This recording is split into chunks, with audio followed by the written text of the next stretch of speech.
The fluorescent lights inside the Brookfield grocery buzzed the way they always did on cold Tuesday mornings, steady and indifferent, the kind of light that makes everyone look a little tired and a little older than they are. Outside, sleet was coming down sideways, the kind that stings when it hits your face and soaks through your shoes before you even make it across the parking lot. Most people were moving fast, heads down, carts rattling, just trying to get in and get out before the weather got worse. Nobody was paying much attention to the woman standing at the deli counter. Her name was Abigail Morse. She was 37 years old, and she had the look of someone who had been awake since before the sun came up, which she had. Her coat was a dark green parka that had seen too many winters. The zipper pull held together with a safety pin, because the original had snapped off sometime last year, and she hadn't gotten around to replacing it. She held a small handwritten list in her left hand. In her right hand, she kept a phone, thumb hovering over the screen ready. Abigail had Parkinson's disease. She had been diagnosed 4 years ago, at 33, which her neurologist had called early onset, in a tone that was meant to be clinical, but landed somewhere between apologetic and devastating. The tremors in her right hand came and went. Some mornings she woke up and her hands were almost completely steady, and those mornings felt like small gifts she tried not to get too attached to. Other mornings like this one, her right hand shook with a persistence that no amount of deep breathing or wrist pressing could quiet. She had learned to plan her errands around her better hours. But today her better hours had not come, and she needed groceries, and so here she was. She stepped closer to the deli counter. Behind the glass, a young man in a white apron was slicing turkey for a customer 2 spots down. When he finished, he snapped the paper wrapper closed, handed it over, and looked up at Abigail. "What can I get for you?"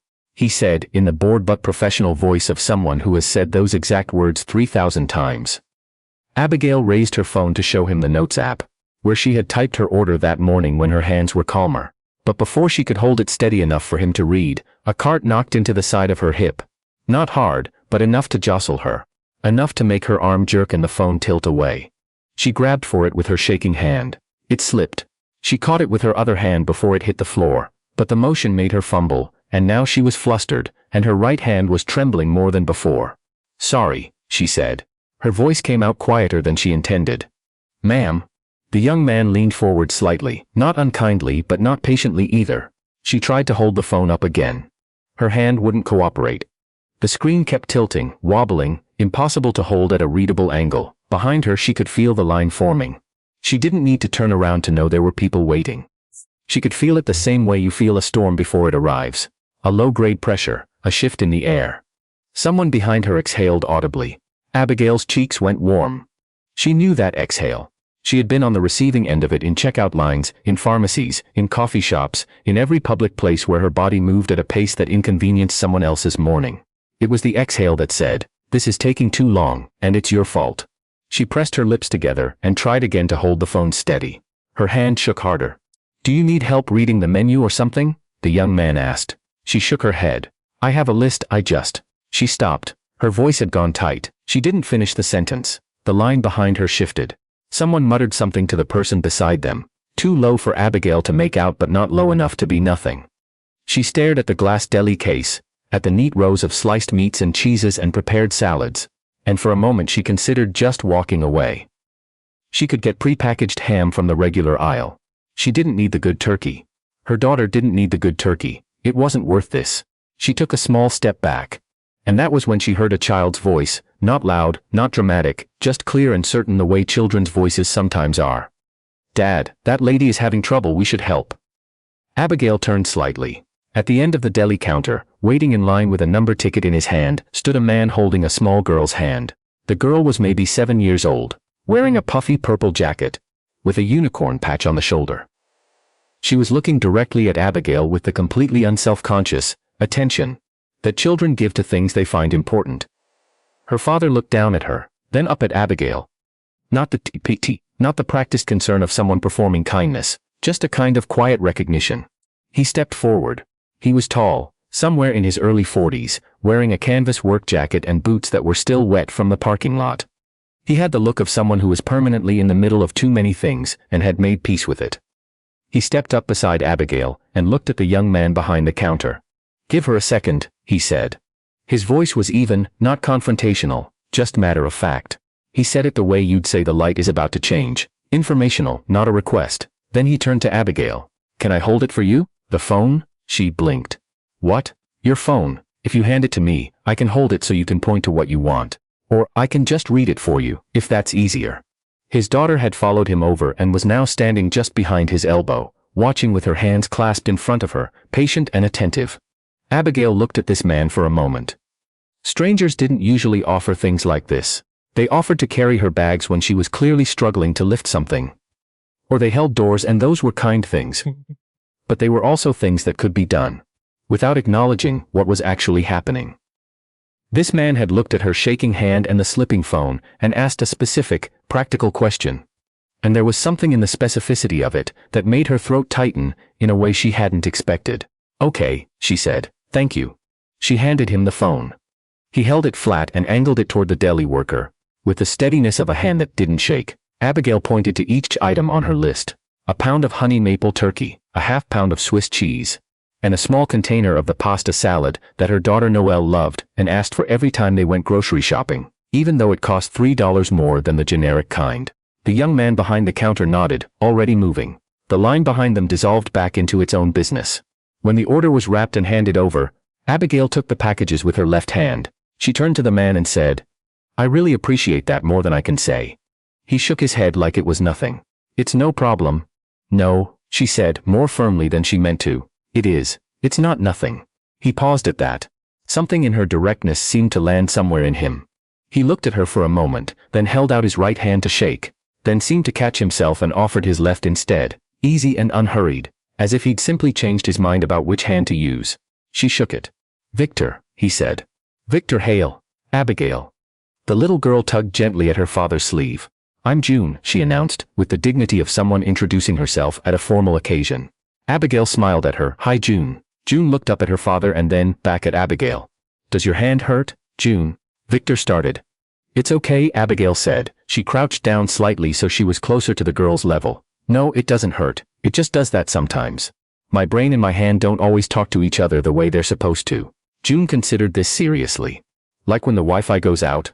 Abigail laughed. It came out before she could stop it, a real laugh, surprised and warm. Exactly like that, she said. Exactly like when the Wi-Fi goes out. Victor was watching his daughter with an expression Abigail recognized, the look of a parent who has been caught off guard by their child in the best possible way.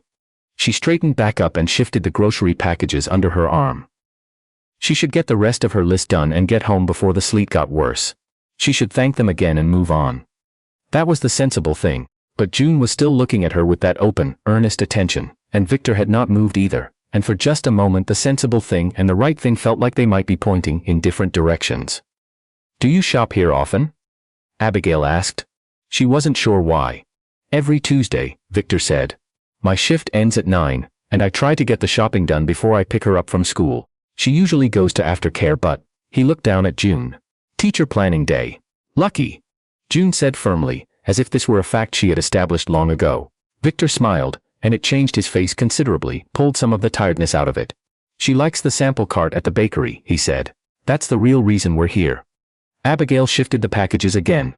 I was going to get coffee from the little cafe area, she said, nodding toward the back corner of the store, where the grocery chain had installed a small cafe counter years ago. She still wasn't sure why she was saying this. You could join me, if you haven't done your shopping yet, you probably. We just finished, Victor said. Oh, so yes, he said simply. We can do that. The cafe corner of Brookfield Grocery was 4 small tables and a counter with a limited menu. Nothing fancies, drip coffee and espresso drinks and a few pastries under a glass dome. But it was warm, and the sleet was still coming down outside the wide front windows, and the 3 of them settled into a table by the window, without making any particular decision about it. It just happened, the way things sometimes do when nobody says no. Victor got a black coffee and a hot chocolate for June, who accepted it with both hands and a reverence usually reserved for sacred objects. Abigail ordered a hazelnut latte with her left hand, and, after a brief inner debate, also ordered the blueberry scone. Because her daughter Noelle was going to eat most of it, when she got home anyway, and she should probably enjoy it while she had the chance. They sat. Outside, the sleet ticked against the glass. It took about 2 minutes for the conversation to move past the surface pleasantries and into something more real. These things happen faster in bad weather, Abigail had noticed. Bad weather makes people feel like they're all in the same situation together, which they are, and that temporary solidarity can open things up. Victor, it turned out, worked overnight security at a distribution center on the east side of the city. He had been doing it for 3 years, since his wife Renee got sick, and the Bills started doing what Bills do when a family of 3 becomes, without warning, a family of 2 trying to float on a single income. Renee had passed away 18 months ago. Victor said it the way people say things they have said many times, not with distance but with a kind of careful steadiness, like something he had practiced carrying. June was listening to something on a small pair of headphones she had produced from the pocket of her unicorn jacket. She had asked permission first. "Can I listen to my thing?"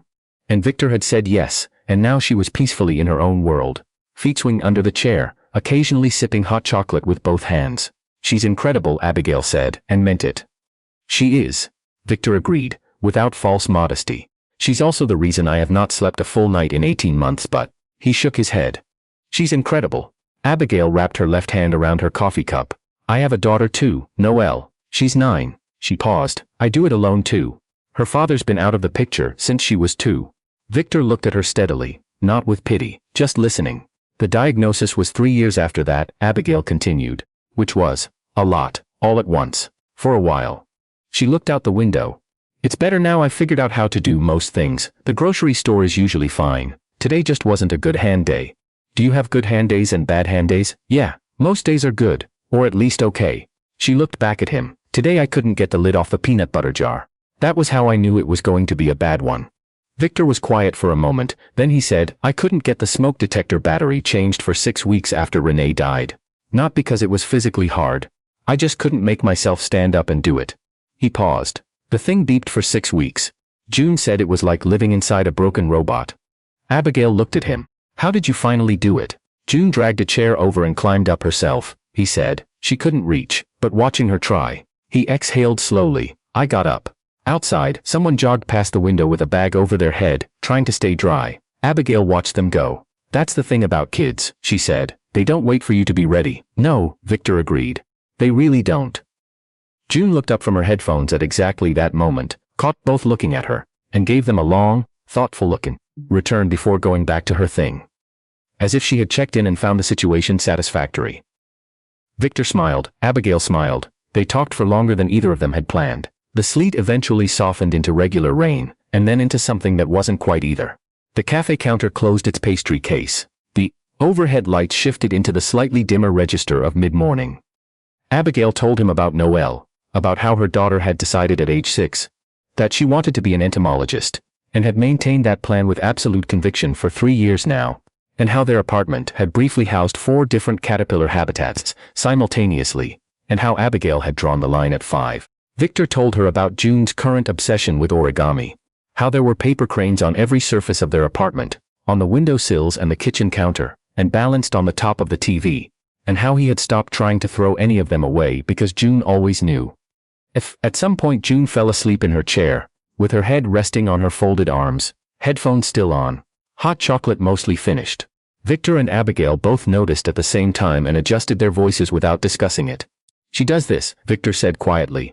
"Falls asleep anywhere. She once fell asleep at a bowling alley." "Noelle does it in the car," Abigail said, "every time. She can be mid-sentence and then she's just gone." He looked at his daughter sleeping at the table, and the tenderness on his face was so complete and so unguarded that Abigail had to look away. Not because it was uncomfortable, but because it was the opposite of uncomfortable, and she wasn't entirely sure what to do with that. When it was time to go, Victor woke June with a gentle hand on her shoulder. She came back to consciousness the way children do, immediately and without confusion, blinking once and then sitting up straight as if she had simply pressed pause. "Did I sleep?" she asked. "You did," Victor said. She considered this. "Okay." She looked at Abigail. "Are you leaving too?" "I have to get home," Abigail said. "My daughter gets out of school at 3, and I have dinner to think about." June nodded seriously. Then she reached into the pocket of her jacket, the same pocket that had produced the headphones, and pulled out a small square of purple origami paper. With quick practiced fingers, moving faster than Abigail expected, she folded it 4 times and then unfolded and refolded 2 of the corners, and, in about 30 seconds she held out a small perfectly formed paper crane. She held it out to Abigail. Abigail looked at it. Then at June. The girl was watching her with that same clear, unself-conscious attention she'd had at the deli counter. The look of someone who has decided something and done it. For you, June said. So you remember the Wi-Fi thing? Abigail's breath caught somewhere in the back of her throat. She reached out with her left hand and took the crane, carefully, and held it in her palm. It weighed almost nothing. Thank you, June, she managed. June nodded, satisfied, and put her headphones back around her neck. Victor was watching his daughter with that caught-off-guard expression again. The one that meant he hadn't told her to do this. The one that meant she had thought of it herself. He looked at Abigail. I'm sorry, he started. If she... No, Abigail said quickly. Please don't apologize, please. He stopped. Nodded. At the door, they paused under the overhang while Victor got June's hood up and zipped her jacket higher. The rain had mostly stopped, leaving the parking lot bright and wet under the gray sky. Abigail tucked the paper crane carefully into the outer pocket of her green parka, the one with the safety pin zipper, so it wouldn't get crushed. She was already thinking about showing it to Noelle. She was already trying to decide what to say, and realized she would probably just show her the crane and let her ask questions, because Noelle always asked the right questions.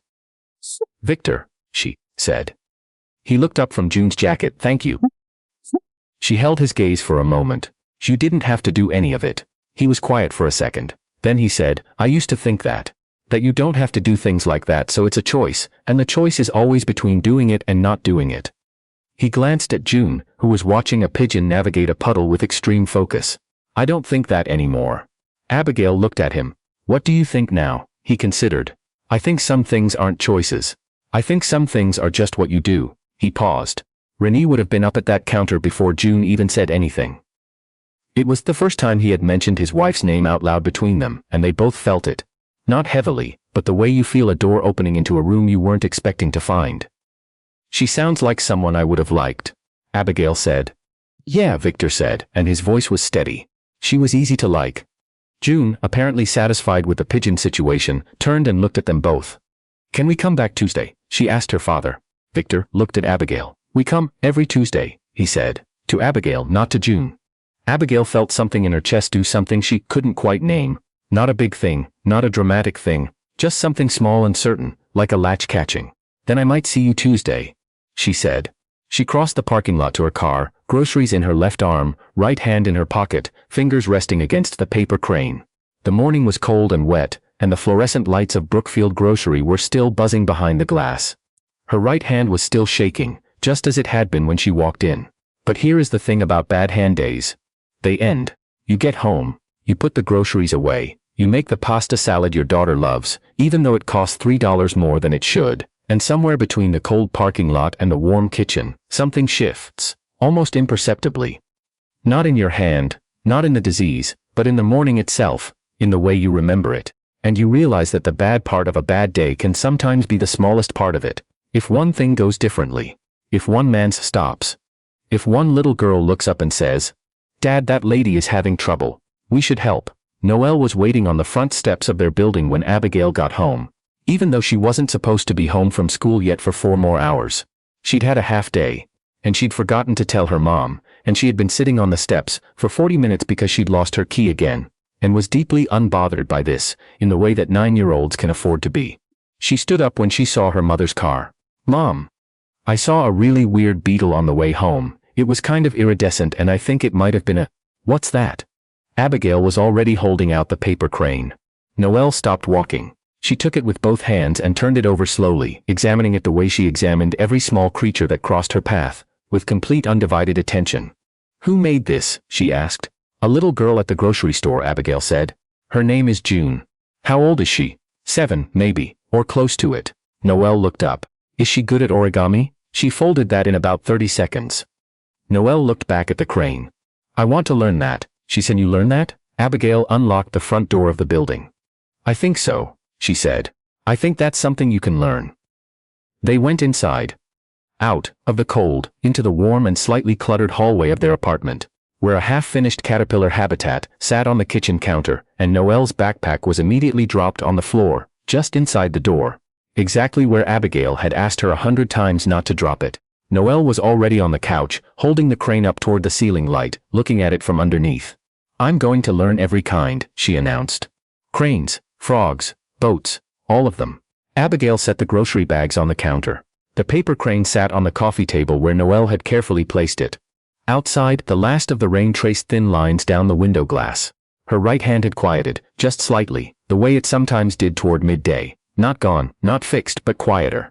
She opened the container of pasta salad to check the serving size. She thought about Tuesday. And in a grocery store across the city, June Hale was probably already asleep on the couch with paper scraps around her, and the television on, while her father Victor sat at the kitchen table, drinking his second coffee of the morning, thinking about something he couldn't quite name. Not a big thing, not a dramatic thing, just something small and certain, like a latch he hadn't known was unlatched, finally, quietly, catching.